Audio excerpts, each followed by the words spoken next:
There's still a lot of pressure on many of us to be emotionless in many situations, to not react at all to things that upset us or anger us, and to accept the emotions of those in power positions without emotional response. Emotional intelligence accounts for over 60% of personal and professional achievements, and emotional intelligence has a 58% influence on job performance. If you want to influence the people around you, you have to walk the walk. So start with you and go first under the microscope. We need to learn to use words to describe our emotions. To truly develop strong emotional intelligence, you have to be willing to consistently challenge yourself.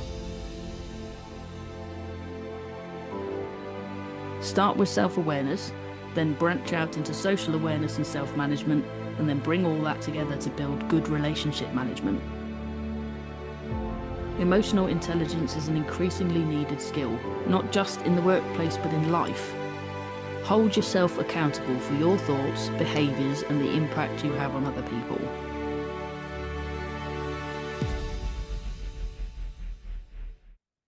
Hey, welcome to the Leaders Podcast with me, Laura McDonald, the leadership coach and mentor. Come with me as I explore the elements of leadership that give leaders like you the power and confidence to make the impact you know you can. I'll be sharing my own experiences, top tips and insights, and talking to some very special guests to share their thoughts and leadership experiences on mindset, influence, change, and growth. So let's get right to it.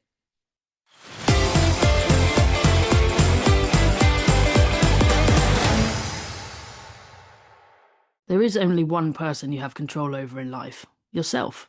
And one of the hardest personal elements to develop is our own emotional intelligence, a very complex term.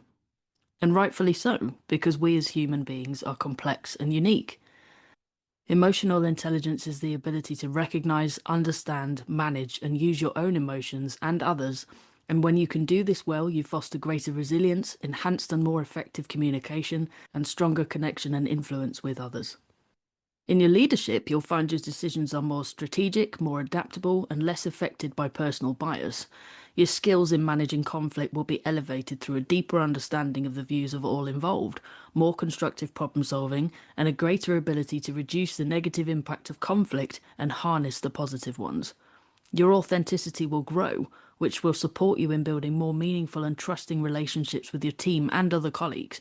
And you'll listen with empathy and understanding to adjust your communication to the person sat in front of you, enabling you to motivate others more consistently by fostering a more positive and engaging environment for all. The benefits don't stop at the front door of your office either. Your relationships with family and friends will also become stronger, more meaningful, and you'll make a more positive impact on those you love. You'll lean into your strengths, get and give support in a deeper and more connected way, and will develop a more positive self-image, which will make it easier for you to build and maintain personal relationships with friends and family. And most importantly, you'll support your own well-being. When your decisions, communication, and relationships with your team are all more effective, strategic, and productive, you reduce the risk of burnout in yourself, become more self-aware and self-regulated, feeling in control of your emotions to channel them in the most effective direction to build positive habits, and ultimately have a more positive impact on others. Research published in mid-2024 stated that 75% of Fortune 500 companies use emotional intelligence training tools.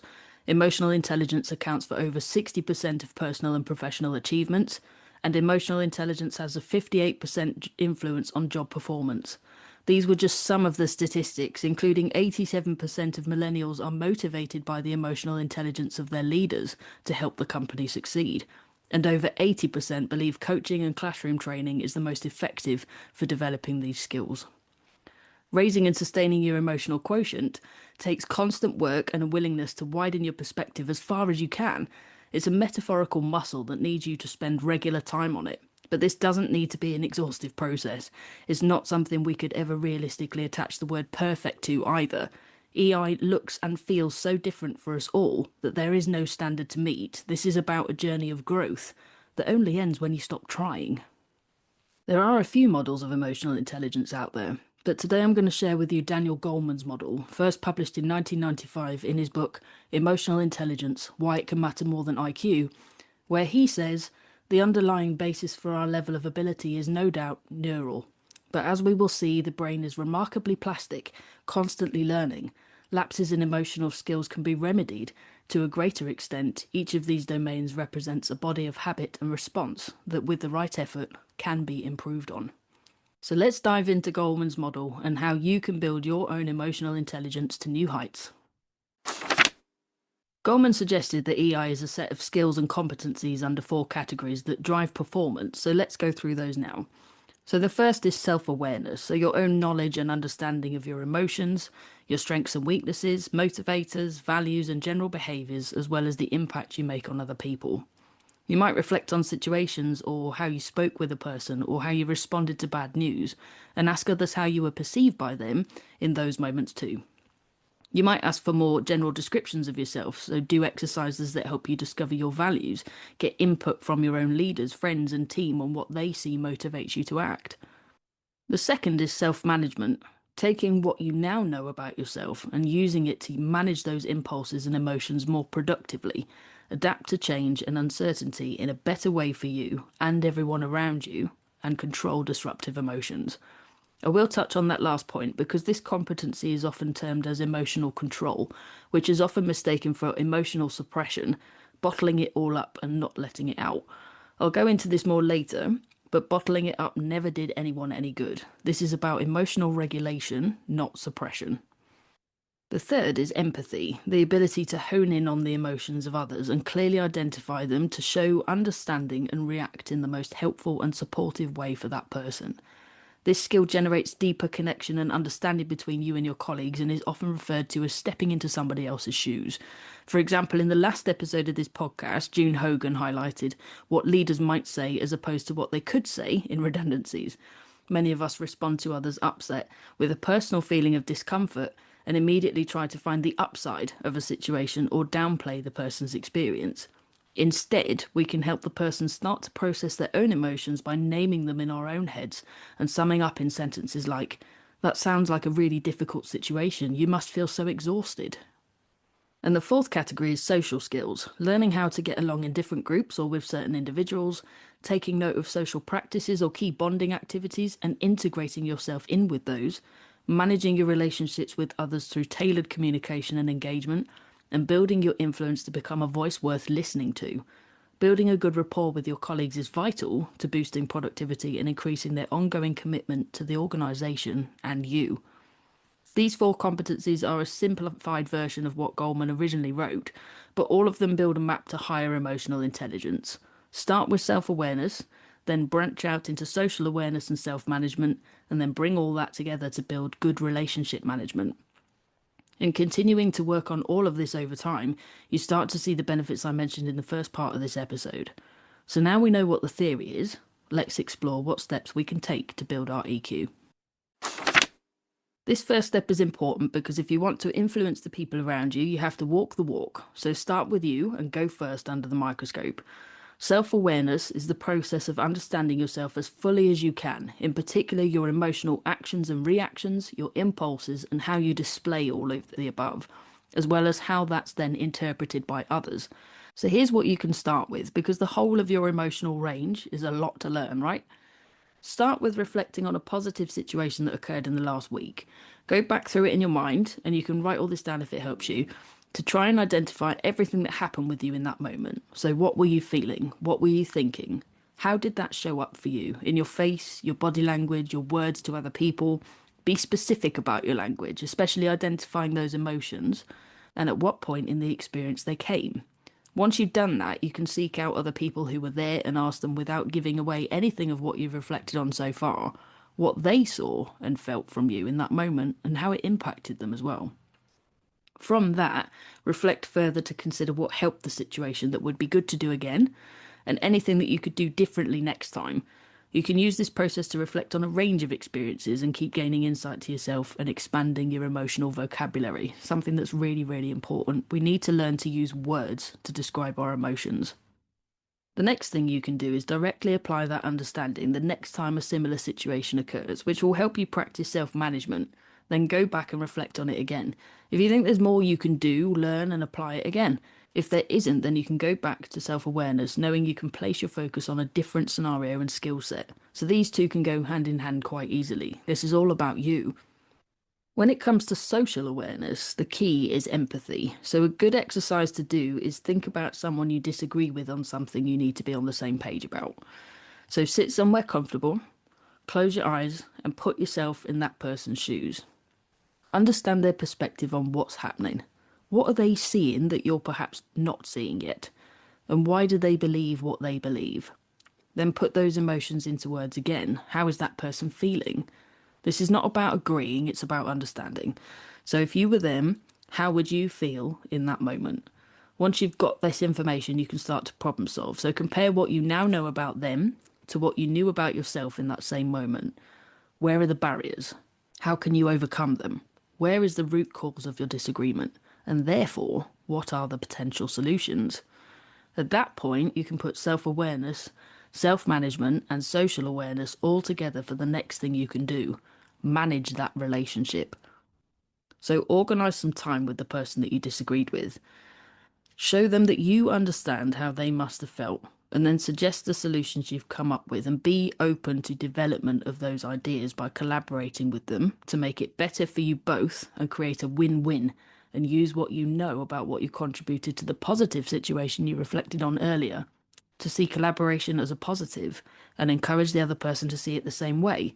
The aim is for you both to get on the same page, and that's most likely not going to be your current page or theirs. Two skills critical to developing higher emotional intelligence are empathy and listening. Really hearing what others are saying, not just in their words, but in their body language and other cues that give you valuable information you can use to build your own social awareness and relationship management skills. The same is true of empathy, understanding what someone is feeling, seeing, and hearing by putting yourself in their shoes, then naming them through considered responses. And to demonstrate this is you taking the opportunity to develop a stronger connection, to build trust, and ultimately become a person of influence with that individual. A great activity to start developing this is actually through books and movies. Personally, I'm a big fan of movies. I watch a lot of them, and I can easily get engrossed in the experiences and characters of the storyline. In fact, most of the time when I'm at home working by myself, there's usually a movie on in the background. If you feel the same about movies or books, this is a great activity for you. Find books and movies with complex characters in them. They could even be something you've previously watched or read that you absolutely love. Watch the movie or read chapters of the book and reflect on the characters you resonated with and why. What experiences and feelings did they have that you can relate to? Once you've got that, reflect on the characters you perhaps didn't see so much or didn't relate to as much. What did they experience? How are they feeling in key moments of the story? Why did they make the decisions they made? Studies show that reading literature with complex characters can improve empathy, and a big part of that is developing your listening habits. When you read a book or watch a movie, you're listening to someone else's perspective, paying attention to their emotional cues, and expanding your own emotional vocabulary, some through the character's use of language to describe those emotions, and some through your own reflections on their experience. If you want more tips on expanding your listening skills, listen to episode 4 of this podcast. Listening is your most powerful tool. You'll learn about different types of listening and where you can use them, the role of silence in deep listening, and how understanding a team's motivations can significantly enhance your effectiveness as a leader. And if you want my support to improve this skill, grow your empathy, and enhance your other leadership capabilities, you can join my monthly drop-in mentoring group or get more personalised support with a one-to-one coaching or mentoring session. The links to all of those are in the description for this episode. One area to spend some time reflecting on as well is your own bias and the role it plays in the decisions you've made about other people or how you've communicated with them. Bias is not something we can stop, it's built in, but we can make ourselves aware of it and work to lessen the impact it has on our relationships with others and ourselves. For example, the halo effect and the horns effect both play a big role in how we treat others, whether we are willing to listen to everything they have to say. The halo effect takes a positive impression you've got of someone in one particular area and applies that positive impression to most or the whole picture of that person. You're more likely to listen to them, trust them with more challenging tasks, or ask them for ideas first. The horns effect does exactly the opposite, taking a negative impression from one area and applying it to an overall impression of the person, even when there is evidence to the contrary. This can easily lead to statements like, they're never a team player, or I can't trust them with anything, simply because they've shown you one piece of evidence that they couldn't in that moment. To challenge both biases, you can gather more information about that person and their work, values, and so on, asking for different perspectives from others before making a judgment about whether to involve them in something. But beware of confirmation bias sneaking in here, that's really important. For example, if the horns effect has given us a negative impression of someone, we might find evidence of positive performance and then say, well, they did do that well, the quality was good, but they still didn't show up on time. The introduction of the but immediately overrode any chance we had of acknowledging the positive work they'd done, and all we heard in our own head was the negative. If we only acknowledge evidence that supports our own initial impression of the person, we'll never move past it and the relationship will remain disconnected. To truly develop strong emotional intelligence, you have to be willing to consistently challenge yourself. Taking ownership of our own emotional intelligence growth facilitates us in making the key changes in ourselves that support our influence and connection with others. Hold yourself accountable for your thoughts, behaviours, and the impact you have on other people. Emotions are conscious choices that we can harness the power to make for ourselves. I mentioned earlier during the description of self-management about emotional regulation versus emotional suppression. This is a big area I could explore with you right now, and I won't be going into it 100% today. But I wanted to highlight this specific point because there are still a lot of ways society tries to send us the message that emotional suppression is necessary. For instance, there's still a lot of pressure on many of us to be emotionless in many situations, to not react at all to things that upset us or anger us, and to accept the emotions of those in power positions without emotional response. Further to that, we often don't let those emotions out anywhere else. But the consequences of bottling all this up far outweigh the benefits. Maintaining the rule of emotional suppression fosters high levels of stress and anxiety, making emotional responses to the situations we originally suppressed the emotions in even bigger. This could eventually lead to bigger consequences like depression, an inability to achieve good quality sleep, a reduction in appetite, and potentially some physical health issues as well. So finding ways to express your emotions, process and manage them in a healthy way to regulate and channel them in the right direction is a much better use of your time. You just need to be willing to put the effort in. Emotion in the moment is okay, and as a leader, it's about making sure your team see the right emotion from you. For instance, you might be frustrated or fearful of something you've just been told is happening. You still need to tell your team as soon as possible, but seeing you frustrated by it is not going to help them get on board. 5 minutes is all you need in most cases. So take 2 of those minutes to be annoyed. Figure out why you're annoyed, and make a choice to change your perception. Then take the other 3 minutes to consider the opportunities this presents. Get yourself on board with the plan, get enthusiastic and excited about it, and then go show your team why they need to get on board with this too. This helps you avoid statements like, if it was my decision, it would be different, which will never help anyone buy into what you need from them.